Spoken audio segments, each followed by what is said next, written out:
I'm Amy Boski. I'm chair of the English department. It's hard to believe that this is the second year that we are holding our honors and awards ceremony on Zoom.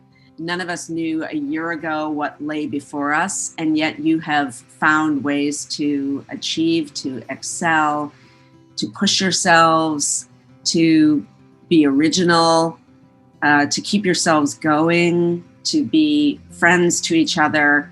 We've seen that in our classes, and we've marveled over it as faculty members. I think all of us discovered that what truly matters has still mattered. And that's been very, very moving, and nowhere better exemplified than by what's happening today. I'm going to pass things over to my colleague, Elizabeth Graver, and many thanks to all of you, friends, family, parents, and students for being here today. I'm Elizabeth Graver. I'm in the English department and have directed the undergraduate English awards for over 2 decades. I'm thrilled to be here today. In this year full of disruptions and distances, it feels more important than ever to be able to gather, even in this forum, to celebrate our students' accomplishments. The undergraduate English awards that I'll announce today recognize the ability to put words to things, and in so doing to forge community, connection, tease out nuance, bear witness, and make meaning, all vital activities, especially in such tumultuous times. We were lucky this past year to have a virtual visit to Boston College from the wonderful novelist Min-Jin Lee, who spoke as part of the Lowell Humanities series. She said a couple things that I want to share with you today. We have the power, she told her BC audience, to persist. You all know how to love and to do what's right when you're tired. For me, she added, persistence has to do with the fact that I know what I care about. The students we're honoring today have persisted under pretty extraordinary circumstances. They have cared, and they've done what is right when they're tired. Some of these award winners, from first-year students to seniors, have written scholarly essays that probe questions and do close reading in particularly perceptive and illuminating ways. Others have used fiction, poetry, creative nonfiction, or journalism to explain everything from the landscape of our inner lives to the complex workings of our global world. These students have taken the time to hone their craft and put words to things, and they've labored under conditions that were far from ideal. So while I always love this ceremony and look forward to it every year, it gives me particular pleasure to recognize the hard work, stamina, and amazing talent of the winners of the 2021 Boston College English Department Awards. So our first award is the Cardinal Cushing Award. The Cardinal Cushing Award for the best fiction published in a BC undergraduate publication. And our first place winner is Rachel Haskell for A Game of Cat and Mouse, published in Stylus Fall 2020. Rachel, are you with us? Thank you. Congratulations, Rachel. Our second place winner is Serena Myers for By Falling, We Learn to Go Safely, published in Stylus Fall 2020. Serena? Hi, thank you. Congratulations. And our third place is Alexa Kirby for July 27th, 2020 in the ICU, published in a brand new BC publication, wonderful to see, called the Odium Review, Spring 2021. Alexa? Thank you. Congratulations, Alexa. Our next award is the Dennis A. McCarthy Award for the best collection of creative writing by a junior or senior. First place goes to Isabella de Palo Garcia Perez. Isabella? Thank you. Congratulations.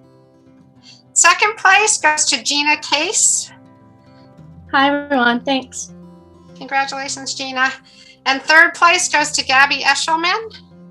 Hi, thank you. Congratulations, Gabby. Our next award is our largest award. It's a Dever Fellowship. This is a huge honor, and it's a substantial grant presented in honor of novelist and BC alumnus Joseph Dever to a graduating senior who proposes to pursue a career in writing. This is a very elaborate application involving an essay and writing samples and a transcript and a plan for one's future as a writer.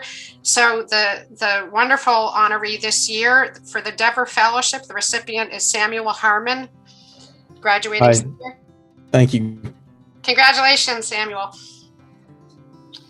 Our next award, wonderfully, having just senior award, goes to 3 freshmen, first-year students. So this is for the best essay written by a first-year student in any English class, and there are 3 first-place awards for 3 different kinds of essays, a personal essay, a journalistic essay, and a critical essay.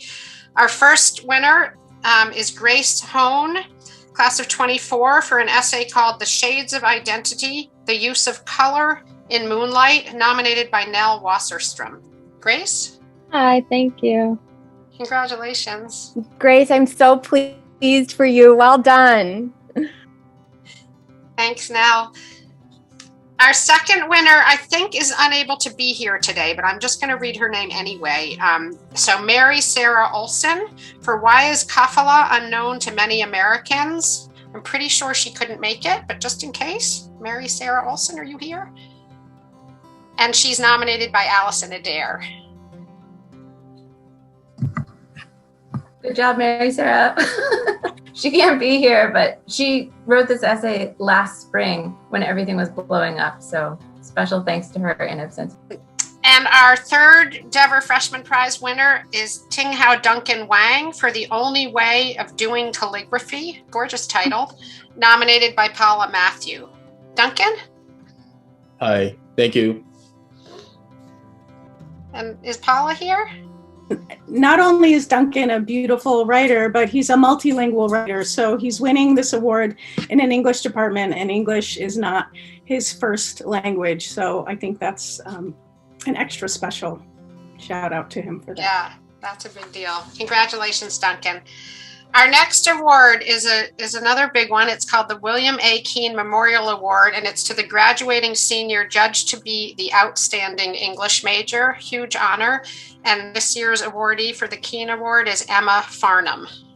Hi, guys. Thank you so much. Congratulations, Emma. Our next award is the Bishop Kelleher Award. This is for the best poem published in a BC undergraduate publication. We have a first place, second place, and third. And our first place is Lexi Slaughterback for a poem called I Kept My Grandmother's Sewing Kit, published in the 2 places, The Laughing Medusa and Stylus. Lexi? Thank you so much. Congratulations. Our second place for the Bishop Kelleher Award is again Isabella de Palo Garcia Perez for a poem called Please Leave a Message After the Beep, published in Stylus. Congratulations. These are such good titles. And our third place for the Bishop Kelleher Award is Ryan Fitzgerald for a poem called Galatea, if I'm pronouncing that right, published in Stylus Fall 2020. Ryan? Thank you. Congratulations. Next, we have 2 more awards that I'm announcing. We have the Randall Award, presented in honor and memory of author and BC professor John Randall to the undergraduate writer of the best essay on American literature and culture. We have 2 first places and an honorable mention. So the one first place is Kira Hanlon for an essay called What Happens When We Lose Our Heads? The Visual Culture of the Internment of American Japanese During World War II. Kira? Hi, everyone. Thank you so much. And a special thank you to Professor Klein for helping me with that paper and for nominating me. Congratulations, Kira. And the second winner is Anna Goodman for Korea War Brides, Love, Intermarriage, and Immigration in a Time of Destruction and Prejudice, also, I think, nominated by Tina Klein. Anna? Hi, thank you. Congratulations. And then we have an honorable mention, Rebecca Shawn, for an essay nominated by Lori Harrison Kahan, entitled COVID-19 in the US and the increasing politicization. Actually, it's not an essay, it's a digital archive, really interestingly. COVID-19 in the US and the increasing politicization of American culture, a digital archive. Rebecca? Hi, thank you. Congratulations. I love that we're widening out to contain other forms of scholarship. Next, we have a wonderful award, the English Language Learner Essay Award for Best Essay by an English Language Learner, written for an ELL section, a first-year writing seminar, or literature core. Many of our ELL students this year were studying from abroad with massive time zone difference. So they were in class at 2 a.m. So I think if I know at least one of these students is in that situation, they deserve an extra round of applause for pushing through an even huger hurdle than people who manage to be on campus. Our first place is an essay nominated by Lynn Anderson, by Yifan Ricky Lee, and it's called 4-Hour Minority. And then our second essay is nominated by Brian Zimmerman, who wasn't able to be here today, and is an honorable mention for the English Language Learner Essay Award. And it's an essay by Yoon King Chen, and it's called Interplays of Travel and Identity, Making Peace with Ourselves, nominated by Brian Zimmerman. Thank you. Many congratulations. And that concludes my portion of the award ceremony. So before I turn things over to my colleague, Rob Lehman, who's director of the English Honors Program, I'd like to invite the whole crowd to unmute and make some really loud noise with your applause to congratulate all of these fabulous young writers. Now, I present Professor Rob Lehman. Thanks so much, Elizabeth. So at this time, I'm going to announce the names of all of the students graduating with departmental honors. For those of you who aren't aware, departmental honors entails working closely with a faculty member as well as completing independent research and writing over the course of the student's senior year, a process that culminates in the submission of a substantial critical or creative product. This is a considerable academic achievement, I think, in any circumstances. And again, I mean, for these students, it's also in the midst of a pandemic, which is, sort of like the swimming the English Channel with the weights on your ankles or whatever. So, a really impressive achievement. Okay, so our first recipient of departmental honors is Carolina de Armas, advised by Professor Lynn Anderson. Carolina's creative thesis is titled Found in Translation. In it, she recounts her great-grandparents' story of building a life and family in Cuba, then having to flee the island after the Cuban Revolution. The result is an impressively original and imaginative honors thesis that required de Armas to also draw on life experiences that she shared with her great-grandmother. For example, going to Mass, living in Puerto Rico, to fill in the gaps that her grandmother forgot to include or the meanings inevitably lost in translation. So congratulations to Carolina, and I'll let you. Thank you so much. So I just made a list because I knew I was going to forget people. So I just want to thank real quick my mom and dad for being my biggest fans, and she's there. My roommates for helping me push through. My boyfriend for being my editor and therapist. Although one of the readers said that my biggest flaw in the thesis was grammatical errors. So I told him that. I want to thank my advisor, Lynn Anderson, for bearing with me, believing in me, and oh my God, I'm getting sentimental. And being, besides a great mentor, also a dear friend across all these years. She's always been there for me since my freshman year. And yeah, just everybody else who helped me. I know Professor Burney also helped me with my thesis, and Professor Graver and everybody else. Thank you so much. Congratulations, Kato. It's been just such a pleasure and an honor to work with you and kind of uncover this incredible family story that you started 4 years ago with Professor Graver in our Roots and Roots class. So it was really wonderful that I got to pick it up and see you through this year. So congratulations. Okay, thanks so much. And our next recipient of departmental honors is Gina Case, advised by me. Gina's critical thesis is titled The Other Face in the Glass, Mirroring and Self-Identity in the Novels of Virginia Woolf.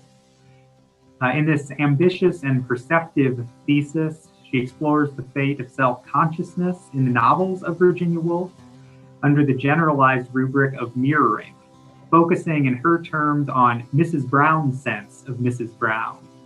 The literary analysis she develops offers an illuminating account of important aspects of Woolf's fiction. So congratulations, Gina. Yeah, hi everyone. So firstly, a huge thank you to all the professors I've ever had who happened to be on here. I'll never forget you guys. I'll always be grateful for having the privilege of having been your student. And of course, thank you especially to you, Rob, for being my teacher and for giving me a space to speak and to be listened to. I've thanked you before and I'll thank you again and I'll never thank you enough. So thanks again, everybody. It's great to see you all in one place and I hope to see everyone again soon. And yeah, and again, I mean, congratulations, Gina. I mean, it was a blast to work with you. I mean, to watch your thoughts develop. I mean, to have you with a student before that and to watch, what you came up with. I think the readings of Woolf's fiction are excellent, and I look forward to seeing what you'll do in the future. So congratulations again. Our next recipient of departmental honors is Madeline Day, advised by Professor Andrew Sofer. Madeline's critical thesis is titled Compassion, Being, and Defiance, the Representation of Interdependent Bodies in the Drama of Samuel Beckett. Centrally focused on representations of the body, the thesis shows in ways that are both intellectually rich and also quite moving the profoundly important work done by both Beckett and by disabled actors on stage. The thesis is intelligent and thoroughly researched. The arguments are both subtle and clearly expressed. So congratulations, Madeline. Thank you so much. I couldn't have done this without my incredible advisor, Andrew Sofer, and so many activists and disability scholars out there who are doing such important work. This is really incredible, and it was amazing to be able to produce something like this and work on it for as long as I did. So Professor Sofer was absolutely amazing and asked so many wonderful and important questions. And thank you also to everybody who's here. Congratulations, Maddie. It was a pleasure to work with you this year and to see you combine your passion for advocacy with your love of Beckett. Well done. Okay, our next recipient of departmental honors is Michael Lyons, advised by Professor John Anderson. Michael's creative thesis is titled D.S. Al-Coda, a novel that invokes jaunty big band era idioms to create a hybrid work that fuses lyrics and musical scores and their processes of creation to its own character arcs. By the end of this impressive project, Lyons makes a compelling case for several surprisingly simple and modern concepts. The value of modest pleasures, the virtue of closeness and loyalty, and the imperative to experience music in all its forms for its own sake. Congratulations to Michael. Thank you so much, everyone, especially Professor Graver, Professor Madsen, and Professor Anderson. I came to you last year saying, what if Philip Marlowe was friends with Frank Sinatra? And you said, let's do it. And so I thank you so much for pushing me onward, for all the fun we had this semester. It was a great time. So thank you all. Thanks very much, Michael. It was such a pleasure to work with you, and I've never had so much fun working so hard over the course of a whole year. I really appreciate it. Our next recipient of departmental honors is Kaylin McBury, advised by Professor Elizabeth Graver. Kaylin's creative thesis is titled Falling from the Sky. In it, she inextricably binds the large public event of 9/11 with the personal relationship of the author to her grandfather. The result is an accomplished thesis, ambitious in its mixed modalities of oral history, essay, and documentary, skilled in its juxtapositions and pacing, and above all, effective in its presentation of history as a lived and living phenomenon. So congratulations, Kaylin. Thank you. I first have to thank Elizabeth so much for being a wonderful advisor, because she basically decided to advise me without really knowing me at all, which was amazing. And I'm so grateful for her for being able to do this with me.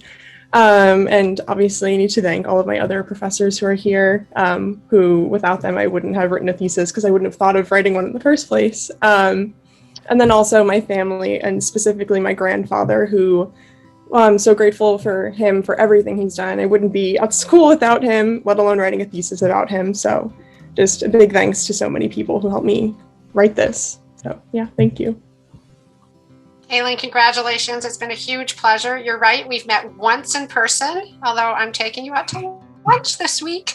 So here we go. We're going to get to meet again, but it doesn't feel that way. You always had a smile on your face, and we're there on Zoom writing about the hardest stuff in the most kind of full way. And I also love that your grandfather is here, because he's in your thesis with his beautiful, strong, open voice about his 9/11 experiences. So hi, Stephen.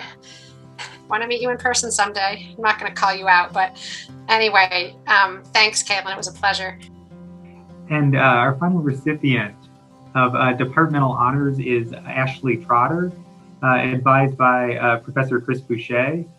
Ashley's creative thesis is titled A History of the Passing of the Power in France, the fictionalized account of the young King Louis XIV, the Roman numerals got me, and his lover Pierre, alongside other interlacing stories. There is in this novel a tenderness expressed with a light touch, the style of which carries the reader along through the sad, inevitable, entangled lives of the characters. In the end, no one is the hero of her or his own story. Congratulations. Thank you all so much. I want to say, first of all, thank you so much to Professor Boucher for advising me and helping me and asking all the right questions when I needed it.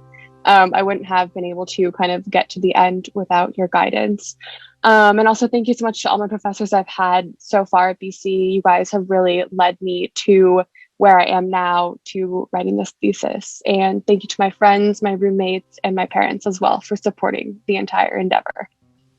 Amazing work, Ashley. It's been a real pleasure, and I'm just stunned by the work that you did this year. You know, week after week, I would send you back to the drawing board with these really big questions, you know, about the world of the novel, and you would find answers week after week because you put so much faith and trust in the writing process. So amazing work. Congratulations.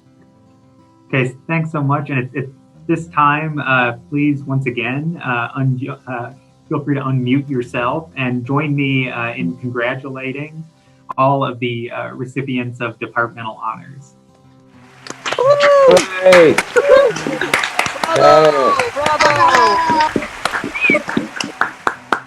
At this time, I'd like to announce the winners of the Doherty Prize.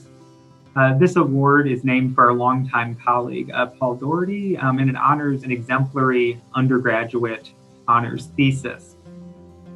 So we're awarding 2 Doherty Prizes this year. The first of the 2 is awarded to Kaylin McQuarrie, advised by Professor Elizabeth Graver. Kaylin's creative thesis is, again, Falling from the Sky. So congratulations, Kaylin. Thank you. And the second Doherty Prize is awarded to Madeline Day, advised by Professor Andrew Sofer. And Madeline's critical thesis is, again, Compassion, Being, and Defiance, the representation of interdependent bodies in the drama of Samuel Beckett. Congratulations. Thank you so much. One more time, I'll ask you to unmute yourself and join in a round of applause for our Doherty Prize winners. Yay! Now I'm going to hand things over to my colleague Marjorie Howe for the graduate awards. Thank you, Rob. First of all, congratulations to all of our wonderful graduate students for everything you achieved this year in not the best of circumstances. The first award I need to announce is the Chiara Carpertian Award.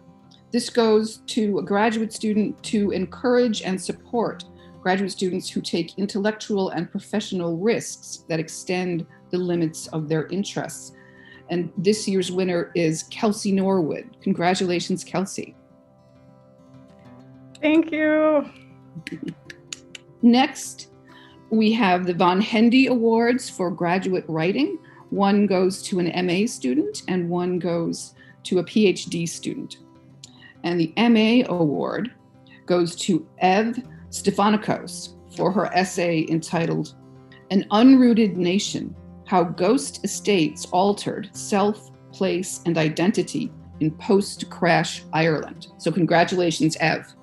Thank you so much. And thanks especially to Jim Smith for making me fall in love with contemporary Irish fiction.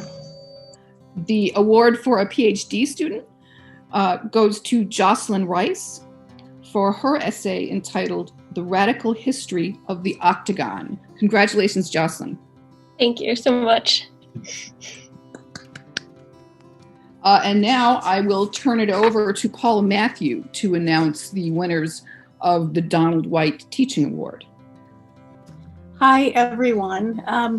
The Donald A. White Teaching Award is a university-wide teaching award, and normally there is a ceremony held by the CTE celebrating teaching assistants and teaching fellows in all departments, and that's one of the many things lost to COVID this year. So this is our one and only chance to celebrate our amazing teaching fellows. And not only did they have to teach this year in the most challenging of circumstances, but also through the summer while preparing for the fall, not really knowing what the semester would look like and being ready to be in the classroom. And so, and then being really present for our students. So we have two winners, but I really feel like all our teaching fellows this year deserve a special thank you for all their work and all the people who've supported them, who work in the CTE, and Kelsey and so many other people. So our MA award winner, I'm really proud is Kristen Walzak. So Kristen, I saw you here. Yes, thank you so much, Paula. Thank you. Oh, and you have a tiara. It's a headband, but it's almost a tiara. It's very fitting. Well, congratulations, and you've been an amazing support for your students all year. So thank you so much. Thank you. And then our PhD winner, I'm just so pleased she's back with us because she was an MA student, and we got to talk a lot during the semester just about how to support her students through a really tough time. And so congratulations to Jocelyn Rice. Thank you so much, Paula. It means so much to me to be back. And now I invite you all to clap for real. So unmute yourselves and applaud. Yay!